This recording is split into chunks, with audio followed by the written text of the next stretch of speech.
Another little HO car or truck, tow truck, put out by the Bush Company, 187 scale HO.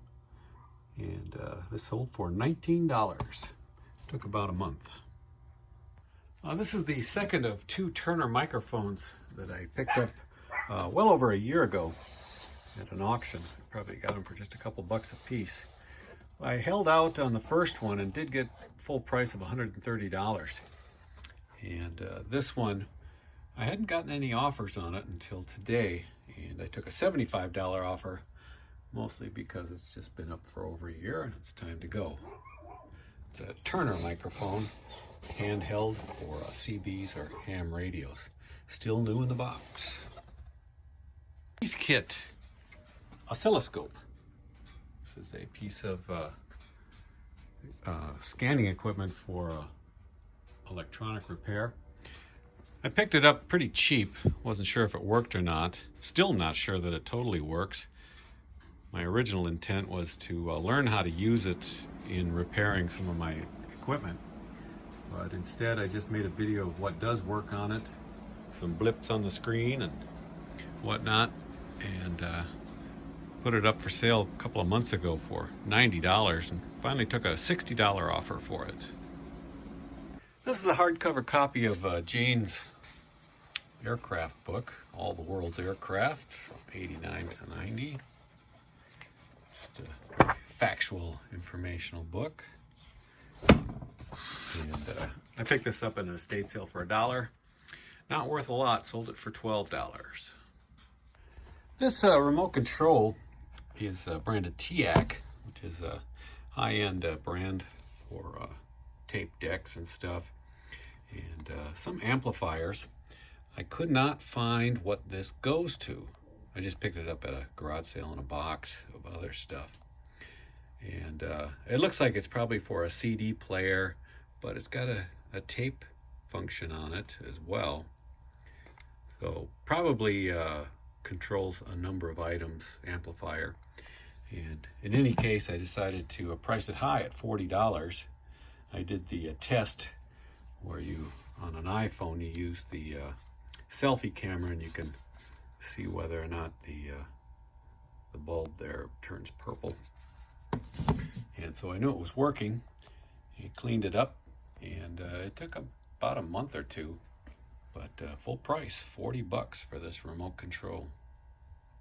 This is a new old stock Ford part for a V8 from the 70s. It's a EGR pipe, or part of the EGR system, just the exhaust pipe that apparently brings unburnt gases back into the ignition system. And I've had it up for probably 3 years at $70 because it's kind of a rare piece, but I think most people don't even want their classic cars to have the smog equipment on it anymore.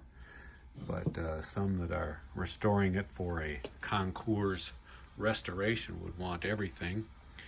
And a guy from Minneapolis that has bought several parts from me before made an offer of $40, and I took that.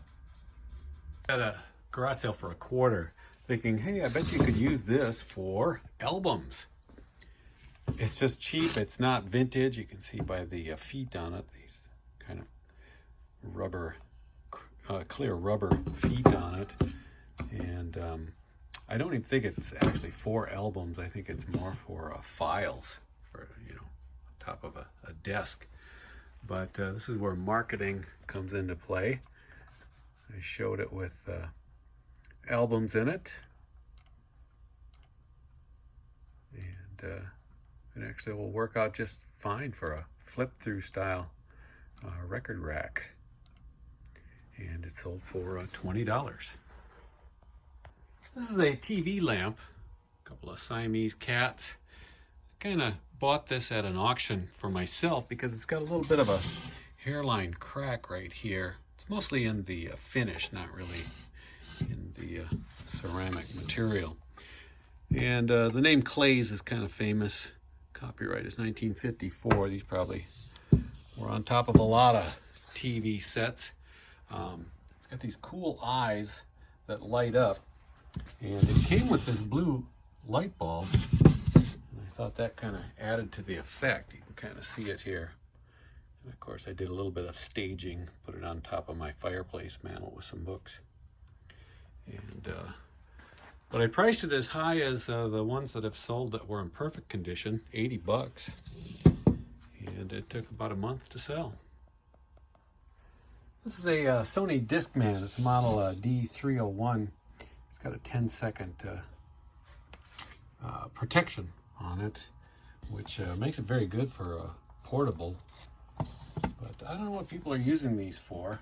I mean, I could see hooking one up to your stereo system as a single disc player, but who wants to walk around with this thing? In any case, this was just, I think I bought a couple of these at a garage sale for a couple of dollars. It's been up for well over a year, and finally sold for 20 bucks. These are a couple of HO gauge, I guess, diorama kind of things for your setups, maybe for trains. Put out by Auto Scenes, Woodland Scenics. Felix Fix-A-Flat. A woman getting her flat fixed. And the Suds and Shine. A couple of scantily clad women washing up the car. Looks like a Ford Coupe there. In any case, these two sold for 24 bucks. This is a die-cast 1937 Studebaker pickup. Highly detailed. I believe this was a Danbury Mint production. Had this priced at $90. Had it up for quite a while and finally got a $50 offer on it, so I grabbed that. Gold tone wire tumbler caddy. Usually came with a set of glasses, but this was at a garage sale for just $1. Figured somebody with a mid-century household of decorations and glasses and whatnot might have a use for it, and sure enough, it sold for 25 bucks. This is a GE clock radio, tube style. I restored this last fall. It's white, although it looks a little bit yellowish in my fluorescent light up there. But it's a model C480B, and I didn't realize it when I first listed it, that it's also called a dial beam. I had to replace one of the neon lights in it, and it moves along with the dial indicator, as you can see here. And so I've had it up for sale for a couple of months at $125. Had quite a few views, but I a couple days ago changed the title to Dial Beam, or added that to the title, and it sold right away after doing that for $125. I found in my stock of Ford parts another one of these weather strips for a Mustang, just for one door, but it was new in the box. The box is already open, so I put in the listing that I had inspected it and all was good, and it sold for $100. Last sale of 2019, and it happened at 10 o'clock last night.